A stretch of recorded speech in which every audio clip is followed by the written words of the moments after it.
他是个风度翩翩多变的检察官，偶遇黑帮老大偷渡坐船，尽管没有逮捕令，警员们都不敢轻举妄动。船只即将靠岸，大鱼要溜了，他却迈着大步走了上去，抢过对方的棍子，不假思索地自己头上砸下，一时间血流满面，然后向对方示意稍等，回头对警员挤眉弄眼，借故指控对方袭击检察官，要求立即逮捕对方。他随手拿起警棍，接着一场警匪大战爆发。他虽然作风强硬，但也有温柔的一面。遇到在地铁摆摊的孤寡老人，他善意提醒老人这里容易被查，老人无奈表示一天都没卖出一个饭团，他便不再劝阻，拿出手机打了个电话，随后把所有饭团买了下来。面对媒体时，他义正辞严地说，作为一名检察官，他会坚决打击腐败，维护社会的和平。这样意气风发的他，在一次调查中却屡遭挫败。本来已经联系好证人，但上级却拒绝了他的调查请求，理由是严厉的拒绝，没别的原因，只因对方是国会的赵议员。赵议员权势滔天，还深受民众爱戴，但年轻的阿宇誓言一定要揭露他的谎言，让他的罪行曝光于众。上级批评他莽撞行事，说已经收到不少投诉，劝他行事前要多考虑，他却根本不听，反而讽刺上级是不是受了贿赂。看着上级毫无办法，上级只好作罢。不久后，他带着议员去审讯，毫不掩饰地揭露议员的罪行，对方却异常冷静，还指出他暗中隐藏了证人。听到这些，他感觉情况不妙，急忙开车去找证人，却看到对方被迫自杀的场景，他怒不可遏。等他赶到现场时，杀手还在那里等他，对他冷嘲热讽。他一路过关斩将，最终来到天台。杀手说是特地等他的，目的是要当场干掉他。两人展开激战，阿宇终于制服了杀手，没想到对方利用脱臼逃脱，然后压在他身上，接连不断的挥拳。阿宇感到意识模糊，对方给他注射了不明药剂，然后把他高高抬起，直接从18楼扔了下去。生前的记忆闪回，他以为自己的生命就此结束，却突然又回到了天台，周围的时间仿佛停止了。他环顾四周，看到一名红衣女子站在前面，他立刻意识到自己已经死了。红衣女子挥了挥手，开始回放她的一生。她的名字叫金希雨，学生时代经常被霸凌，过得非常凄惨。她坦然表示自己心怀正义，但却无力改变什么。很多学生都这样。画面突然转到他父母离世的场景，那一刻他的眼里含着泪水，觉得自己马上就能再见到父母了。孤独一人，他决定变得更强，开始学习格斗和柔术，最终成为冠军。他也没有忘记努力学习，3年后成功考入政法大学，最后成为了一名检察官。画面再次转变，他在和一个议员交谈，却被人从楼上推下。这时候，一个穿红衣的女人问他，如果有再一次机会，他是否还会坚持做正义的事。然后他告诉他下次要做好充分准备，保持精力充沛，并叮嘱他一定要依法行事。说完就消失了。他此刻还没弄明白是怎么回事，只见时间突然倒流。当他回过神来，竟发现自己回到了10年前，站在自己曾经工作的便利店里，对面的女人催他快点结账。他不敢相信地看着自己的双手，像疯了一样跑进了卫生间，在镜子中看到了年轻的自己。他又惊又喜地摸了摸自己的脸，那清晰的轮廓仿佛是电影里的那种鬼故事。他突然想起那位红衣女的话，一定要依法处理那位议员。突然他似乎想起了什么重要的事，像疯了一样朝家里跑，最后停在了自己家门前。他回忆起了过去的自己，那时候父母忙于工作，很少有时间陪伴他，这让他变得非常叛逆。父母只能无奈地嘱咐他记得吃饭就走了，但他早上根本没吃东西，跑到便利店打工的地方吃便当。电话突然响了，电话那头传来了噩耗，是关于他父母车祸去世的消息。命运真是弄人。他一个人呆坐着，面对突如其来的变故，他回到了冰冷的家中，看着墙上的照片，后悔莫及。他注意到桌上的一张纸条，纸条上的话让他回忆涌现。他大步走进院子，忐忑不安地握住门把。此刻他多么希望一切能重来。走进家门，家里还是空荡荡的。他喊了几声，却无人应答。他失望地瘫倒在地，所有期待仿佛都化为泡影。但下一秒，母亲突然从房间里走出来。他看到了10年前去世的父母，激动地抱住了母亲。接着父亲也走了出来，他又紧接着给父亲一个大拥抱。父母都感到困惑，不明白儿子今天怎么了。面对这次意外的重生机会，他倍加珍惜，每天上班前都要送父母出门，还帮他们开门。面对儿子突然的关怀，父亲感到非常诧异，甚至问他是不是打算离家出走，而他只是会心一笑，再一次紧紧拥抱了父母。目送父母远去，他的脸上洋溢着幸福的笑容。他终于不必再孤单一人面对这个世界，但他要做的事情远不止这些。他要设法推翻总统。早餐后，他背后的财阀就开始行动了。他开始晨跑来准备自己。高中毕业后，阿宇报名了补习班。前世他考了3次才成功，最终成为了检察官。这一次他决心要更加努力学习。班上的女生看到他的改变，感到非常惊讶，这让女生们都忍不住翻白眼。读书的路途也遇到了许多难题，因为他已经有10年没碰过高中课本了，所以他上课非常认真用心做笔记，下课后还会边吃饭团边复习。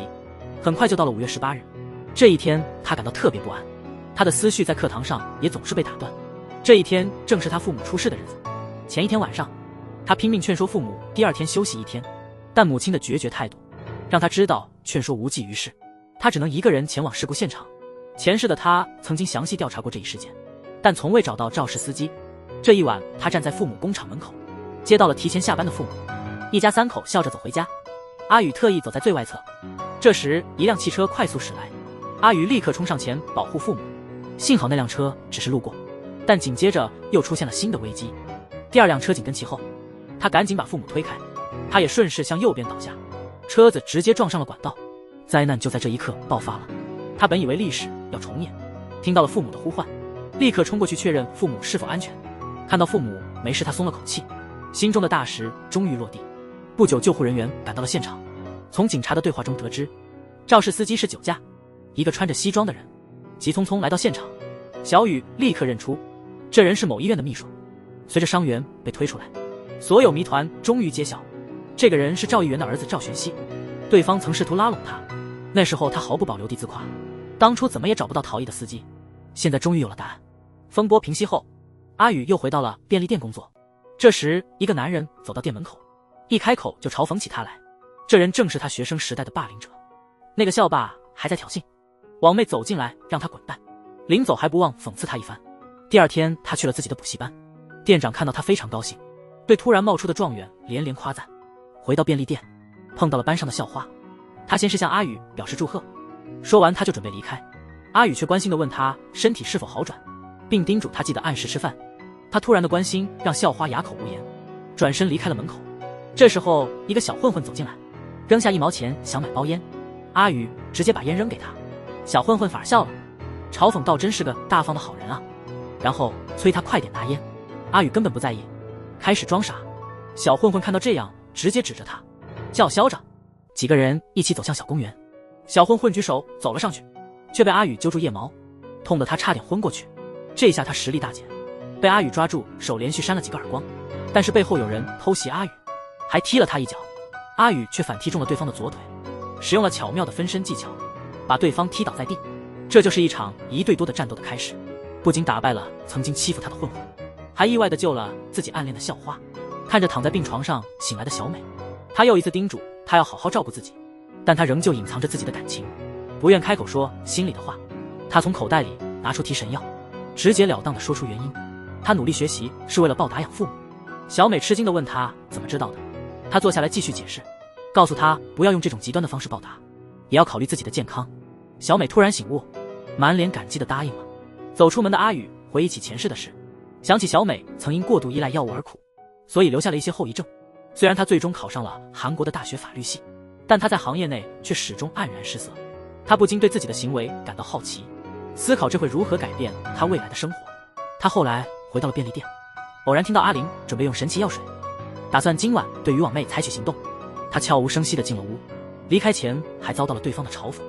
夜幕很快降临，阿宇来到了混混们常去的夜店。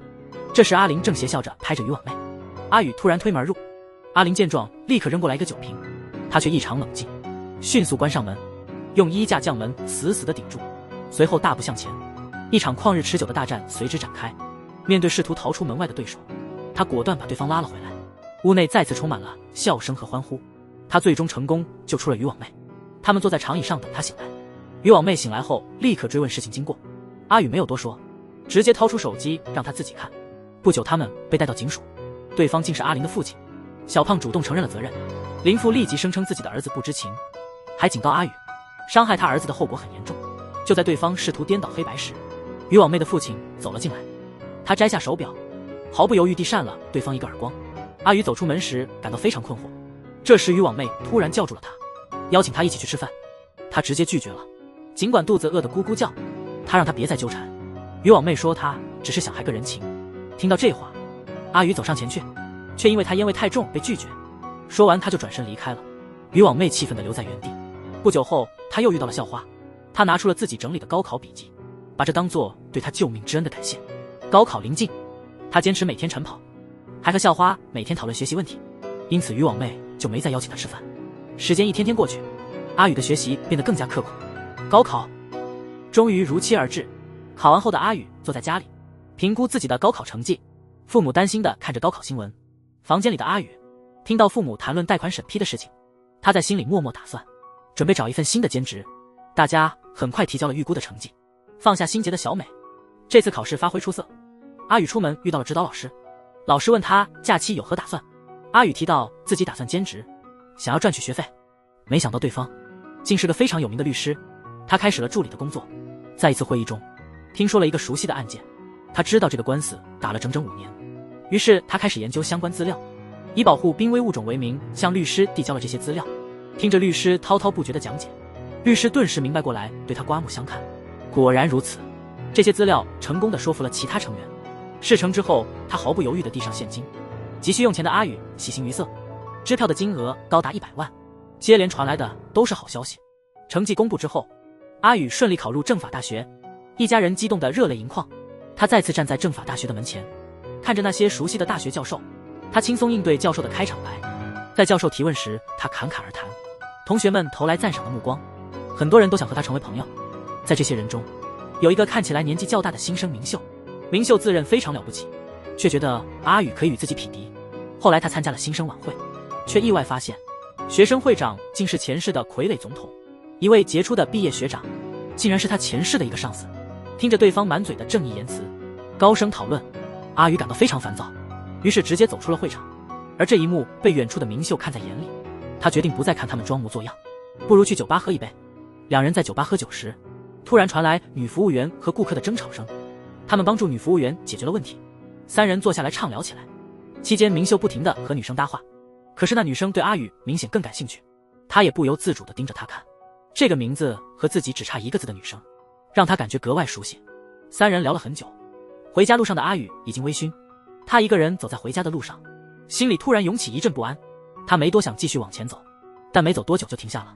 当他回头，却看到一个非常熟悉的男人，这个人正是前世把他从楼顶推下的杀手。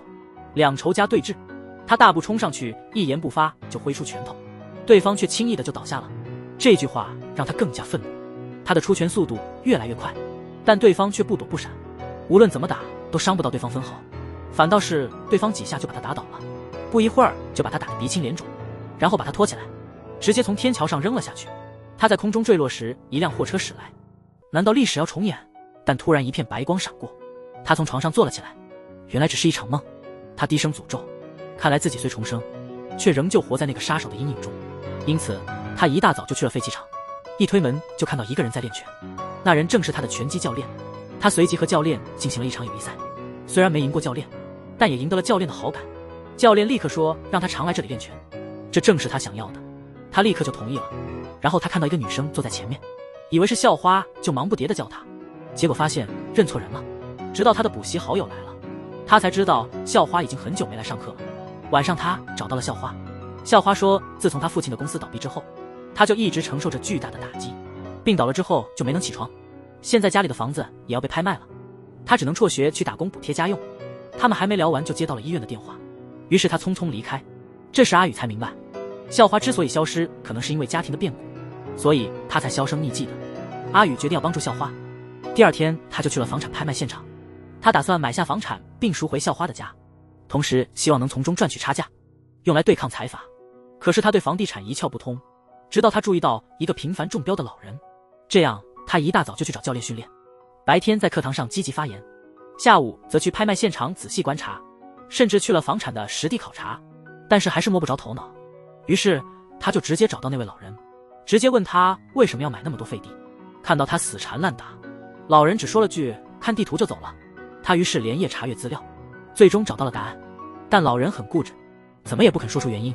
阿宇表示愿意跟着他工作，但老人却严肃地告诉他地产生意中的成长法则。对方解释了一番，他马上想起了红发女之前的话，他拦住对方表示赞同，但马上又说可以适度控制自己的贪心，把这些用来做点好事。老人对此不以为然。阿宇的命运似乎已定，对方问老人能否从眼神看出什么，想要证明些什么。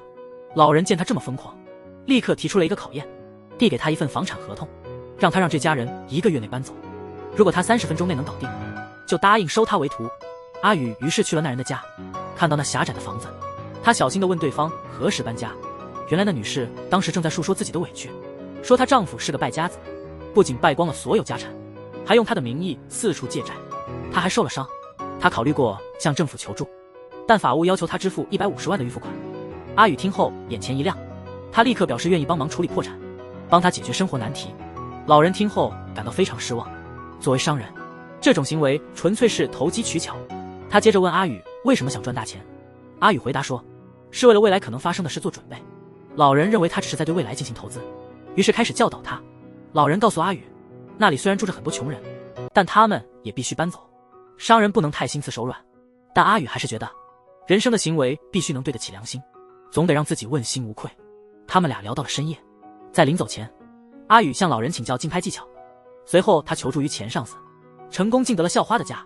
然后他去感谢老人，老人带他去见一个租户，让人尽快搬家，如果1个月内搬走，就支付搬家费。那位女士请求多给几天时间，但是老人说已申请法院强制执行。听了这话，女士只好同意。看着忧心忡忡的阿宇，老人询问他的看法。阿宇坦率地说对方很可怜，但老人告诉他，真该可怜的是自己，因为他成功竞拍了，有权收回这间房，但因为那女人的困境，自己连租金都收不到，还得缴税和支付搬家费，而且自己也不是他的房东。他对阿宇说，作为商人，想赚钱就得全心全意，如果心神不定，就根本无法做好这一行。听完老人的话，阿宇陷入深思。在回家的路上，他偶然看到一则租房广告，他立刻联系了那位困苦的女士，给她看了自己找的房子，建议她向老人要50万作为搬家费。满意的走了出来，却恰巧撞见在门口等的老人。老人一眼就看透了他的心思，但还是忍不住夸奖了他一番。随后老人话锋一转，询问阿宇打算赚多少钱。阿宇拿出了手机，指了指外面的汽车，又望向了远处的高楼。阿宇已回到了平静的校园生活，白天和校花一起上课，晚上帮渔网妹补习。看着她的进步，阿宇不禁称赞她进步神速。就在渔网妹开心的想告诉妈妈，却遇上了一个穿西装的男士。在约定见面时，渔网妹已经喝得烂醉如泥。阿宇不解地问员工，员工却随手掏出一叠钱。原来她也有一段苦难的故事。她作为私生女，经常得到父亲的救济，虽然不愿意，但也只能接受。父亲之后便叫她离开，出门却遇到了同父异母的哥哥，他一开口就是嘲讽他又来要钱，还说看到他就觉得恶心，让他快点离开。渔网妹听后立马反击，虽然她非常同情他的处境，但也无能为力。回到学校的她突然被学长叫住，学长开口便说要帮助她，然后带她去见一位检察官前辈。坐下后，前辈直接进入正题，开始介绍一个神秘的组织。原来那是一个俱乐部，专门吸引有才华的学生，因为他们都是从底层开始攀爬的，这肯定会对现在的领导者构成威胁，因此他们抢先一步去挖掘人才，引导他们走上早已规划好的成功之路。这样做是为了传承和铺垫，确保潜在对手和威胁者无法撼动他们的根基。阿宇这才恍然大悟，怪不得自己上一世的调查总是无果而终，原来权力的交替已被他们掌控。听着对方滔滔不绝，阿宇眼中闪过一丝冷酷。学生会长接着说，现在成为国家代表的条件，甚至比赢得奥运金牌还要难。这样的隐晦话，阿宇立刻明白，立刻站了起来。看到对方如此表现，两人内心欣喜。酒桌上的阿宇开始不断地赞扬两位。酒过3巡，心情极好的检察官借着酒劲透露了一个秘密，原来此刻的赵太谢正策划吞并一块地产，打算让地产的所有者陷入困境，使他无力偿还贷款，最终充公他的所有房产。而那个人正是阿宇刚认识的老人。他静静地听着对方的说明，脑海中思考如何救助老人，开始做出计划。那晚他去见了老人，详细告诉他赵太谢的计划，并说明对方之后可能会采取行动。老人听后感到震惊，只好卖掉房产来避险。傍晚时分，阿宇独自一人走在回家的路上，回想起前世看到的关于赵太谢的新闻。在那次房产操作中，很多人都受害于此，被誉为拍卖界传奇的老人甚至被迫跳江自尽。第二天，老人把所有房产都卖了。当手下来报告的时候，赵太谢表面上看似镇定，心里却开始怀疑。晚上老人约阿宇出来见面，他们在夜幕下聊了很久。就在那时，老人做了一个震惊世人的决定，他把所有巨额财产都给了阿宇。这位行将就木的孤寡老人，妻子早已离世，既无儿也无女，在生命的尾声做出了最后的投资，让阿宇用这笔钱去统治世界，去实现他的理想。接着他又深情地分享了自己的拍卖经验。睡前阿宇在翻看那些巨额资产，思考着老人之前的话。第二天阿宇来到学校，突然发现学校举办了一场活动，原来是学校邀请了艺人赵太谢来演讲。但是他意外看到了一个难以置信的人，那个站在赵太谢旁边的女秘书竟是曾经救他的红衣女。趁着同学们排队要签名时，他悄悄接近了秘书。他想到了对红衣女的承诺，作为能任命总统的人，赵太谢不会轻易让人留在他身边。再想到红衣女之前的话，他对赵太谢的恨意显然更深，但他却在为赵太谢卖力工作。这种强烈的对比让他感到困惑。思考了许久也没结果的他找到了小雅，他们两人一边聊天一边畅饮，完全没发现一个戴帽子的男人正偷偷观察他们。明秀走后，小雅也自己回去了，但帽子男一直跟着他。就在小雅露面的时候，阿宇突然抓住了帽子男。原来阿宇早就注意到了他的动作，一直在盯着他看。他追问那人是谁，对方却不说话，直接动手了。短暂的交手之后，阿宇感到非常震惊，自己是拳击冠军，却意外的不是对方的对手。于是他全力以赴的和对方斗了起来。这时阿宇的记忆被唤醒，他突然想起一直相处的小雅，其实是天下集团财阀会长的女儿。说到天下集团，那是背后有赵太谢支持的最大财阀。想起小雅对赵太谢的反感，阿宇决定，即便天下集团是敌人，小雅还是可以和他站在一起。与此同时，市长也把昨天的事告诉了会长。会长对他的事迹和身手印象深刻，顿时对他产生了敬佩之情，还嘱咐要进一步调查阿宇。话虽这么说，但小雅回到学校后，看到校花叫阿宇拿书，心里突然有点吃醋。小雅刚走，明秀就把一个优秀的同学介绍给阿宇。听到那个名字，阿宇一下子愣住了，因为那人在前世是个大名鼎鼎的人物，他发明了一款风靡全球的社交软件。阿宇问他是否在寻找投资，他却告诉阿宇自己已经选择了天下集团。阿宇感到十分困惑，这和他所知的历史完全不符。直到那人说他是个代理人，私底下约阿宇见面，这个代理人竟是前世阿宇曾逮捕过的人。当小马询问他对开发这个软件的看法时，阿宇满怀信心，坚信这会带来翻天覆地的变化。这话让对方非常激动。阿宇也得知这款软件已经受到天下集团的青睐。阿宇满脸疑惑，在他记忆里，这款软件应该是归第一集团所有，他还因此和第一集团有过产权争执。阿宇便开始查阅相关资料，最终揭开了事情的真相。原来天下集团的代表叫金狗日，这人接手软件后跳槽到了第一集团，然后发布软件名利双收，但因泄露国家机密，最终被阿宇逮捕。不久后他收到了前辈的电话，通过聊天得知，前辈作为检察官的日子并不好过，只能处理一些琐碎的小案件，因此没什么出头的机会。听完这些，阿宇心中有了计划，他找到了小雅，向这位集团千金展示了小马的计划书。小雅看到阿宇深夜找他只为了这件事，不禁有些不悦。看着木讷的阿宇，小雅带着些许兴趣翻看计划书，虽然只是简单的翻了翻，却被计划书里的内容深深吸引，忍不住对小马写的计划书大加赞赏。然后他向小雅解释说，小马已经向天下集团投了简历，但集团的代表打算私下接触。小雅得知后波澜不惊，只说要带回家仔细看看。他傍晚一回到家，就把计划书的事告诉了父亲，向父亲解释了计划书的重要性，还提到对方已向集团应征。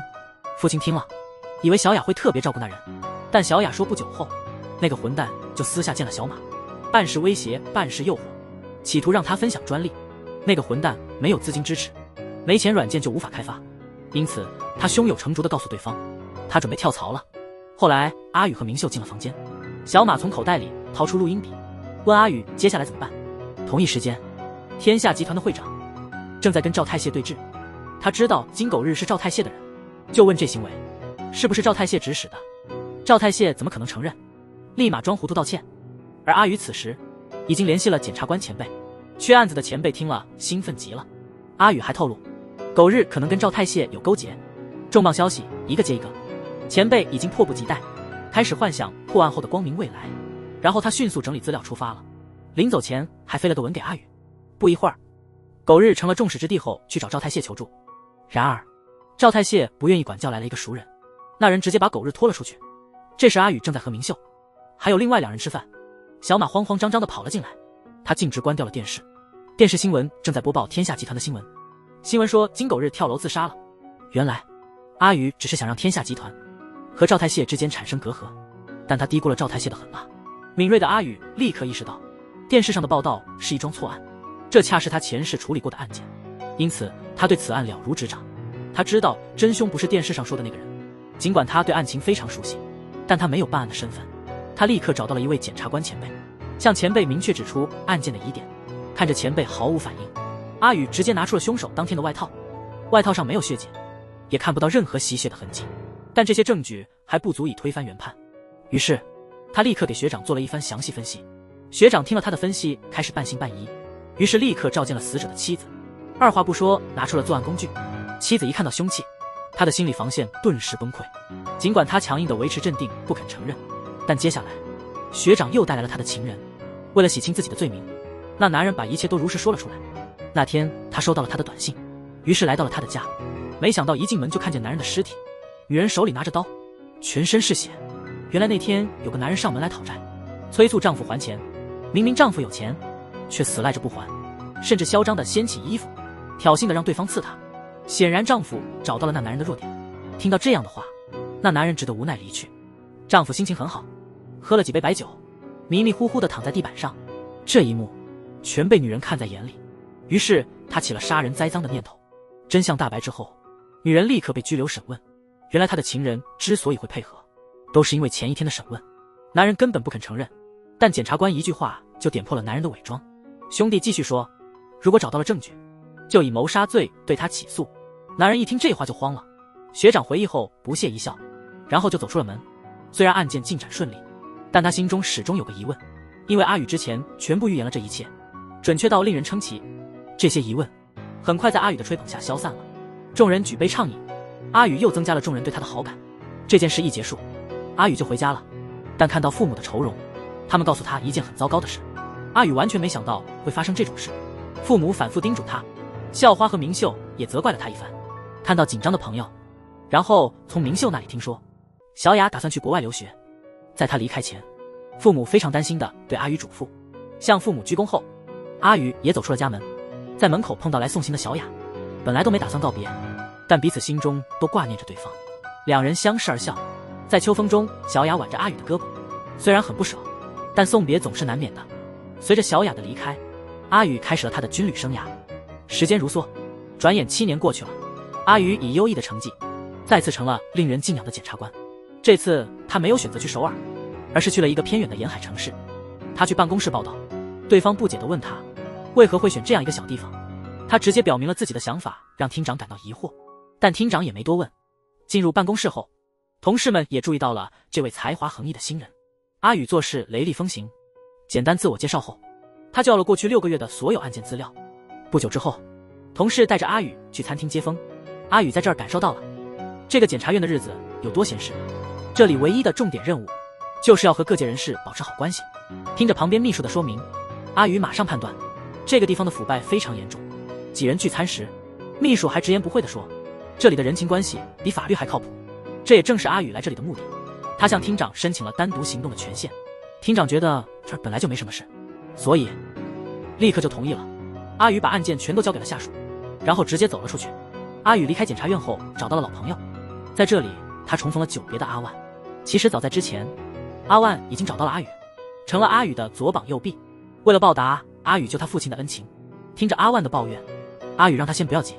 两人走到赌场门口打听入口，看门的混混不搭理他们，阿宇就开始显示他的财力，拿出一整包钞票。混混立刻改变态度，顺利地进入了赌场的内部。阿宇换了1000万的筹码，坐下来开始下注，没想到运气特别差，一连串的投注都没中。于是他对阿万说，把所有的钱都换成筹码。看着美女荷官的每一个动作，阿宇突然信心大增，他拿起所有筹码一把梭哈，大家都惊呼起来。美女荷官也向旁边的老板望去，注意到荷官的目光，阿宇立刻出言制止。听说要换成6美女，荷官嘴角露出笑意，他看起来很满意，确认下面的数字正好是7。他在6和7之间反复切换，试图从荷官的表情中观察反应。美女荷官对阿宇的试探显得有些不耐烦，催促他快点做决定。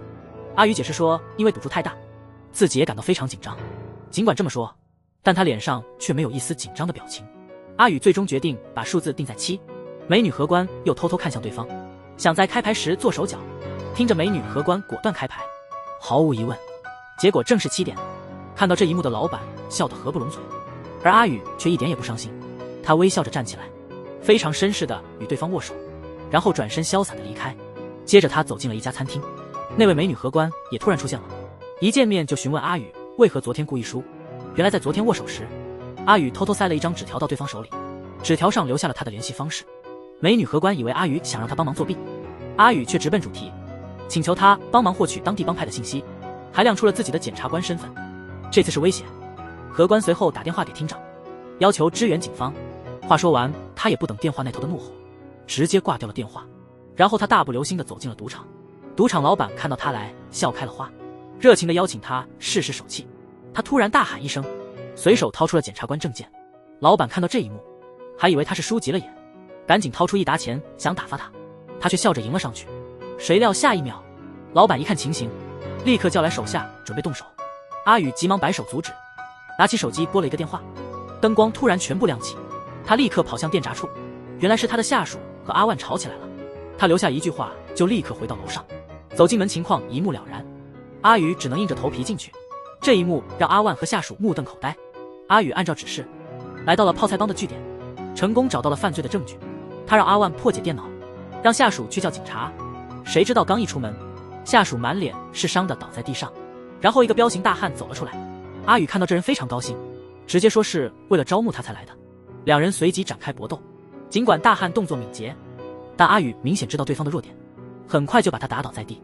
就在这时，厅长和秘书急匆匆赶到，看到现场一片狼藉，厅长二话不说直接给了阿宇一个耳光。阿宇被打得一头雾水，完全不明白发生了什么。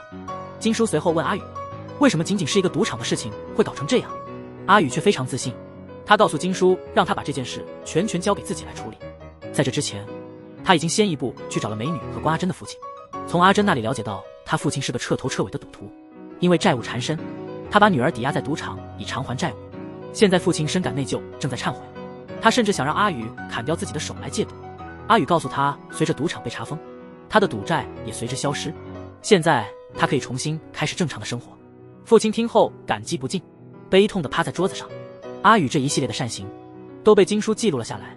不久之后，他们开始审查赌场的账本，在电脑高手阿万的帮助下，他们揭露了泡菜帮的案情。阿宇只是手下逮捕泡菜帮的首领，同时派阿万带着资料去首尔，让他亲自将资料交给现已成为记者的渔网妹。随后，阿宇开始了审讯工作。从一名美女荷官那里得知，赌场里的年轻女性经常无缘无故失踪。敏锐的阿宇立刻察觉到了问题，他意识到这个小赌场里掺杂着人口贩卖。在阿宇的威逼利诱之下，混混首领最终说出了实情。原来他们给年轻女性注射毒品，等他们上瘾后就将他们卖到娱乐场所，受害者已经超过了20多个人。得知这些后，拥有10年检察官经验的阿宇再也忍不住了。不久，泡菜帮的头目也被成功抓捕，对方却毫无自知之明，一开口就要阿宇帮他点外卖。听后，阿宇直接关了监控，拿起文件夹就是一巴掌，直到被下属拦下。那混混头目还在那嚣张叫嚣，说自己马上就要走了。这座城市的腐败已经超出阿宇想象。刚到厅长办公室门口，就能听到里面高层的怒骂声。阿宇一进门，几个人更是冷嘲热讽，阿宇却一点也不动怒，还点头道歉。看到阿宇服软，众人准备离开，阿宇拿起遥控器，切换到了正在播放的新闻。新闻正播报赌场丑闻，还提到开始调查收受贿赂的成员。众人顿时慌了，骂骂咧咧地走出了检察厅。事后，阿宇一个人去了海边，小雅也从车里走了下来。两人在海边聊起这7年的点点滴滴，小雅毫不掩饰她的思念。正当两人畅谈时，背后传来一个声音，转身一看是当记者的渔网妹金韩美。看到这情形，小雅只好找个借口走了。两人在分别时都对对方的身份感到好奇。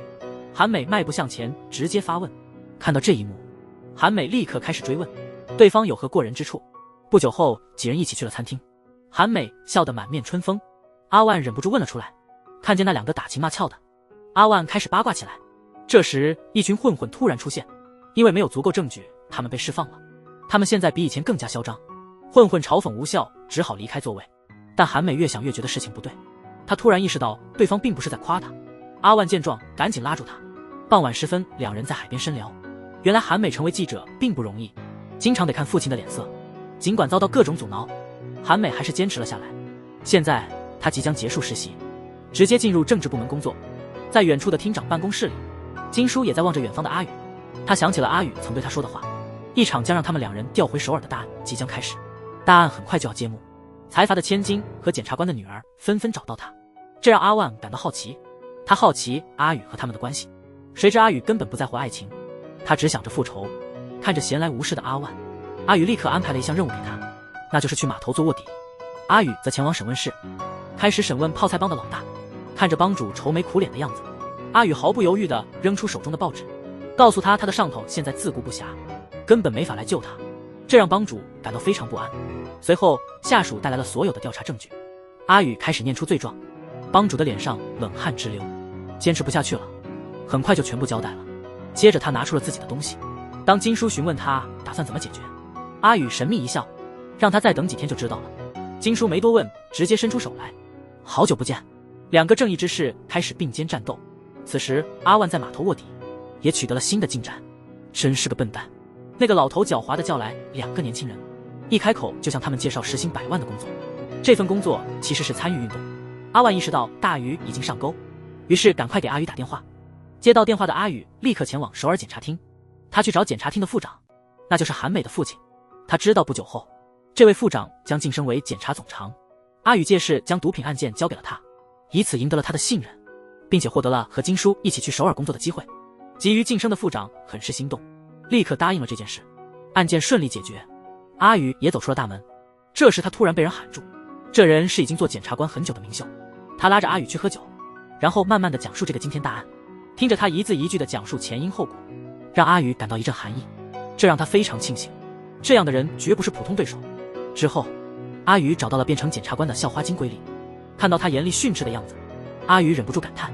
两人简短地聊了聊旧事，然后阿宇坐车回去了。阿万目睹了他们肩并肩的情形，不禁开玩笑说阿宇运气真好。很快到了晚上搬运海鲜的时候，大家忙着来回搬运，忙着搬运海鲜，但始终没发现任何线索。直到一群混混出现，阿万和他的下属不小心撞到了一起，两人急忙收拾情况，生怕身份暴露，意外的在鱼肚里发现了问题。下属见状立刻拿起毒品站起来，故意显眼的走了过去，拿着毒品直接摊牌。收到指令，全体成员开始行动。这时阿宇也开始了他的独角戏。很快的，前辈和学长已经找到了毒贩的地点，阿宇也从泡菜帮的老大那里了解到了背后的高层。正当他准备去新闻发布会，想要公开涉嫌人员时，下属突然出现，打断了阿宇。接了个电话之后，阿宇大步走上讲台，开始报告这次调查的涉嫌人员，但却故意漏掉了一个区长。原来那个区长此刻正站在赵泰熙的办公室，看着表现出色的阿宇，赵泰也忍不住表扬他。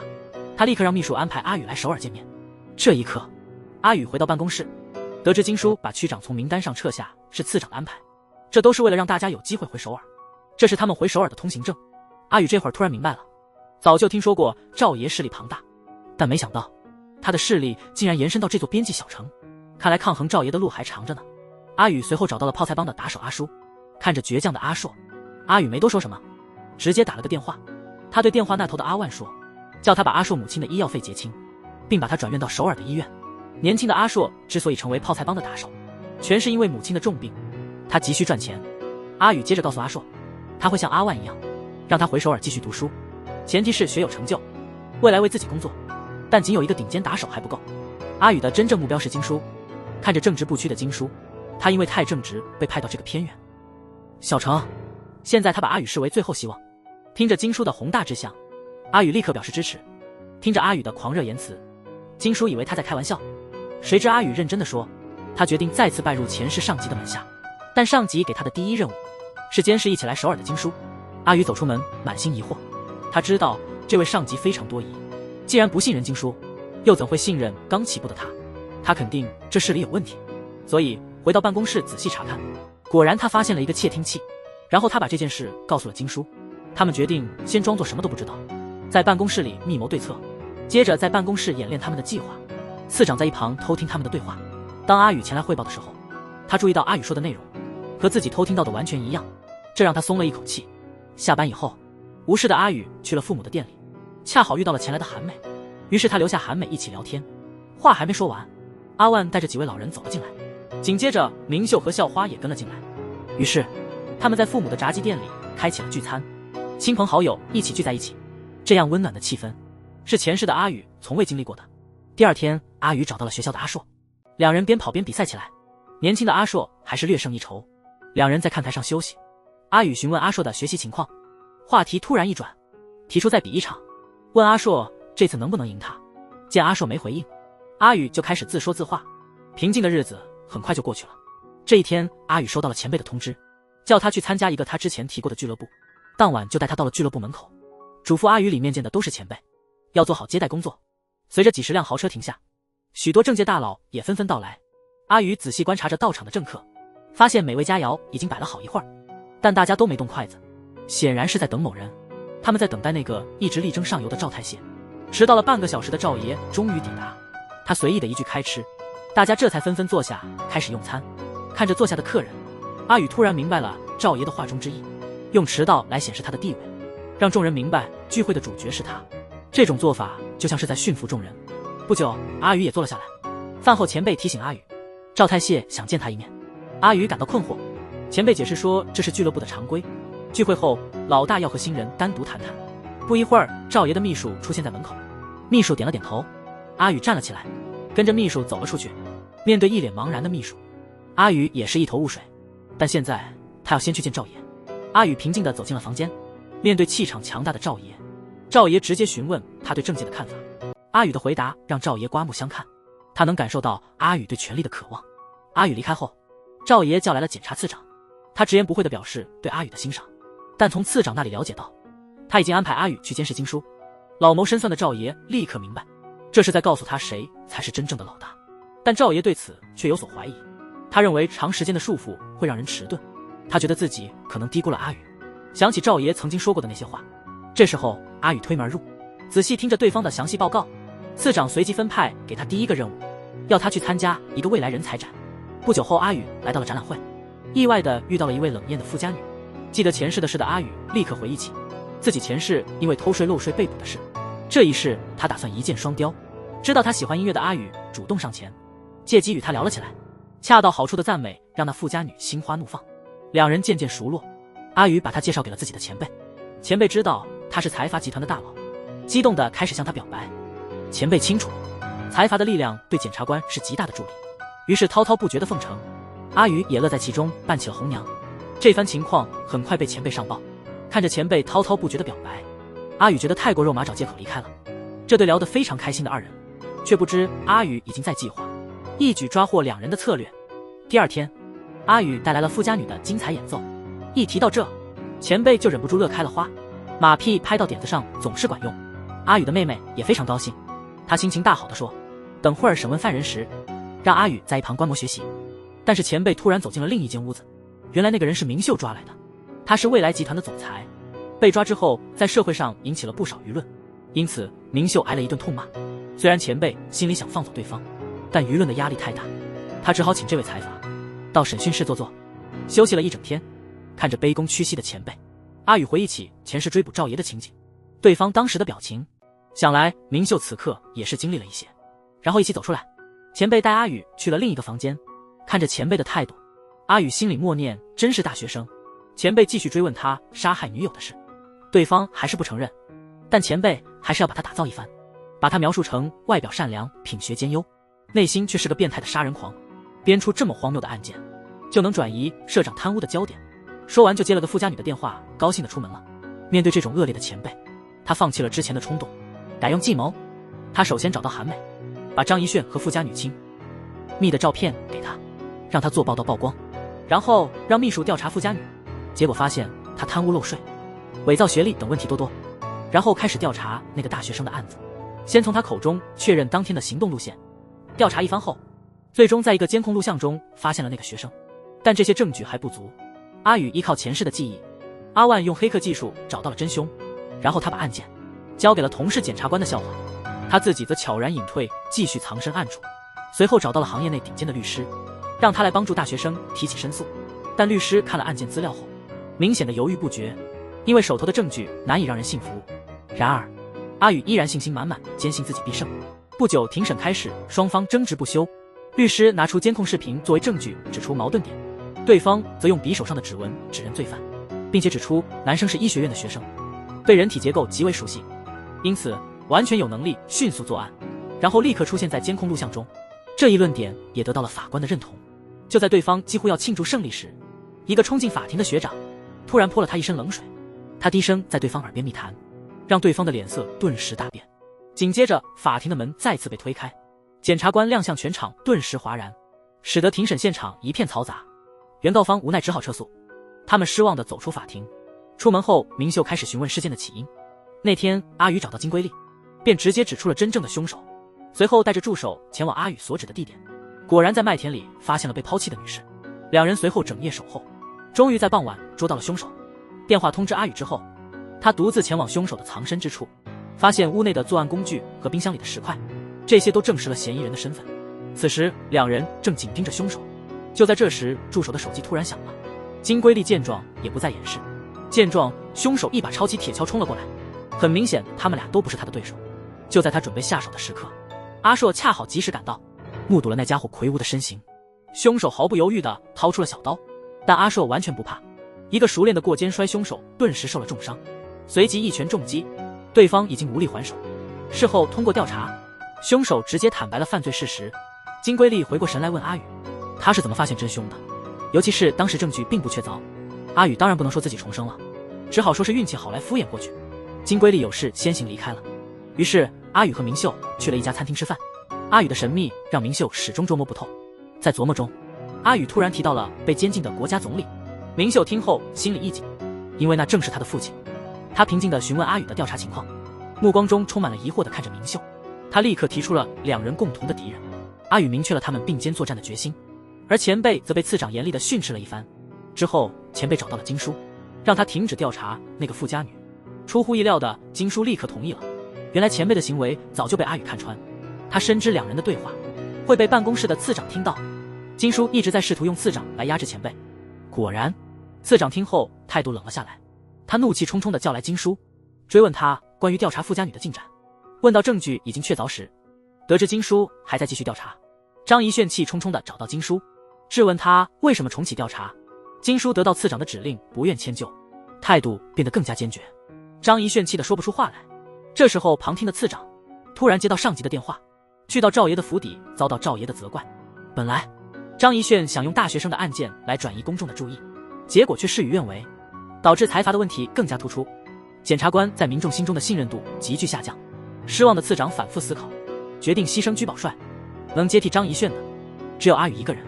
于是他把所有证据都交给了阿宇，让他取代张一轩。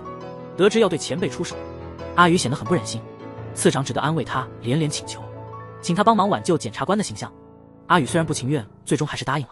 当他走出门后，阿宇立刻变了一副面孔，自己长期以来的布局终于到了收网的时刻，多日的策划终于可以实施了。但经验丰富的检察长也有自己的计策，他叫来了阿宇的学长，让他在阿宇查出结果之前赶紧把张一炫救出来，并且安排一个替罪羊。这个替罪羊不是别人，正是那位调查张一炫的金叔。金叔知道这事后无奈的摇头。阿宇立刻把情况告诉了他们两个，检察长让他去逮捕张一轩，这只是个给他的警示。阿宇接到了这个紧急任务，带着检察官的命令，找人证实张一轩的贪污行为，让他明确自己的立场，尽量避免误伤无辜。随后指示金叔的秘书前往富家女的住所，毫不犹豫地开始搜查。富家女打电话给张一轩，张一轩急忙去找金叔，借口介绍人的关系，请求金叔帮他摆脱富家女案的牵连，高兴地离开，顺便删除了那位将要倒大霉的富家女的信息。正当他沾沾自喜时，有人突然推门而入，直接以受贿的罪名抓捕他。他急忙抢过逮捕令，想查看是谁签的名。这一幕被学长阿正看到了，他立即指示手下前往金叔的办公室，在电脑里植入诬陷资料，自己则泡好咖啡闲聊与金叔。被逮捕的张一炫看到进门的是阿宇，气愤地站起来大骂。阿宇继续进行他的表演，声称是受检察长之命无奈之举。向对方解释完毕，阿宇就自顾自地走了。此时学长阿正正在回顾刚才的行动，打算明天把这事公之于众，让金叔背黑锅。这时他突然接到一个电话，原来阿宇已经搜集完所有罪证，准备在媒体前公开曝光。听闻此消息的阿震立刻冲出门，却在门口被金叔拦下。阿震哪有空跟他闲聊呢？他只想快点拦下阿宇。谁料金叔直接拿出手机，显示了别人诬陷他的证据。记者会已经开始了，阿宇不小心走上了讲台，把检察长的电话搁在一边。一放出事件，检察长马上受到上级的痛斥，没辙的检察长只得连连道歉。挂了电话，他马上吩咐秘书接所有的电话。这时他接到了赵爷的电话，正想道歉，没想到赵爷反而大加赞扬，说他做事很果断，行动迅速，说他很快就能晋升为总长。这种巨大的反差让他有点反应不过来。就在这时，阿宇走进了房间，次长已经不再生气，简单交代后就让他离开。阿宇离开后来到了调查室，阿宇默默地接受了张一炫的严厉责骂。听着阿宇说出的新闻报道，张一炫冷笑着，不断提醒阿宇，自己手里掌握着很多阿震的证据，让他把对方也抓来一起陪葬。检查室外的阿正顿时慌了，他怒气冲冲地冲进屋里。其实炫哥这么做全是故意的，就是要利用阿正的把柄逼他现身，但他更关心的是自己的安全。他还想继续告诉对方，自己已经布下了陷阱，只要抓到阿宇一点把柄就夸大其词，足以让他坐牢2-3年。这时两个坏蛋开始联手行动，决定要把阿宇抓起来，让他明白背叛的后果。